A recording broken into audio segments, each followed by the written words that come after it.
Il-faqar u l-esklużjoni soċjali huma realtà li jeżistu sew f'pajjiżna. Tant li l-Gvern intrabat mal-Kummissjoni Ewropea li jnaqqas il-persuni f'riskju ta' faqar u esklużjoni soċjali f'pajjiżna b'6,500.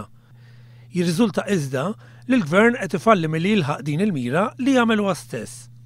U dan għaliex il-persuni f'riskju ta' faqar u esklużjoni soċjali fil-verità minflok jonqsu qegħdin jiżdiedu.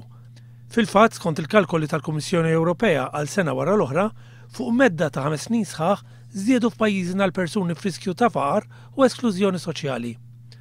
Tant li bejn l-2006 u l-2010 il-persuni f'riskju ta' faqar u esklużjoni soċjali żdiedu b'1.5%.